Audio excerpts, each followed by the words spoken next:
So let's move on. I know you have a beat on this game. We got Notre Dame at Pitt. Tell me what you're thinking.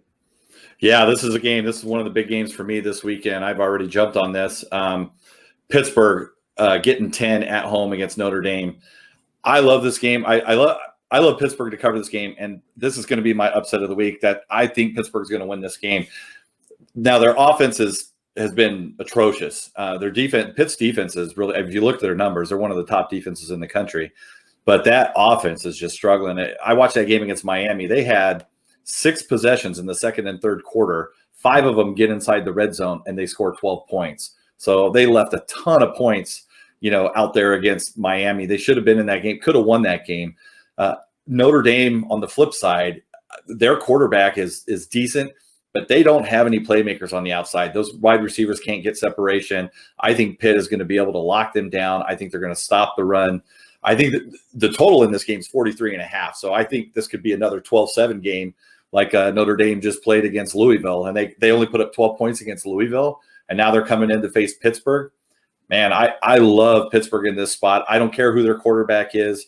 Yellen played last week. I know their starting quarterback, he might be back, but I don't think that matters because I think Pitt on the defensive side of the ball is going to keep this within the 10. And I'm going to put a small bet on the money line here. I actually like Pitt to upset Notre Dame this week. That's going to be my big call. What is the money line on that? Do you know? Is it plus 400? Yeah, I think the last I saw, I thought it was like 375 or something like that. So I was with – I've made a bet on the plus 10, but I haven't done money line yet just because with COVID and college, they're not forthright. So you got to kind of wait about an hour before the game to see what's going on, to see if anybody's missing.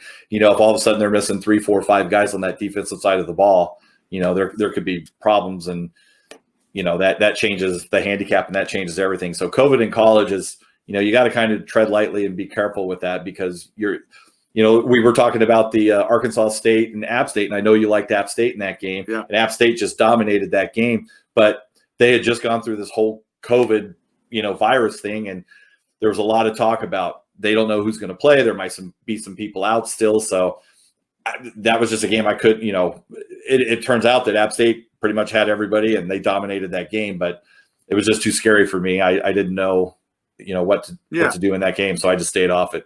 Yeah, a lot of times when I look at a game, I mean, I look at numbers, but you're also looking for, a scenario, a spot. Pitt coming home, catching 10 from Notre Dame, who just struggled with Louisville, is a great spot. So yeah. I'm with you on this. I'm going to bet on Pittsburgh. I'm going to take the 10. I don't know that I'm going to money line it, but I do think it'll be a close game. I think it'll be a low scoring game, so that under the total might hit as well. These are, two things you're going to look at. The Pitt and under 43.5 are two very strong plays that if you're betting on Saturday, anybody watching, you want to check into it. You want to do your own research on it, obviously. But bottom line is, I'm with you. I agree with you. I concur. This is one of the biggest dogs of the day because there are a lot of favorites and a lot of big favorites that I think will cover on Saturday. So, but very.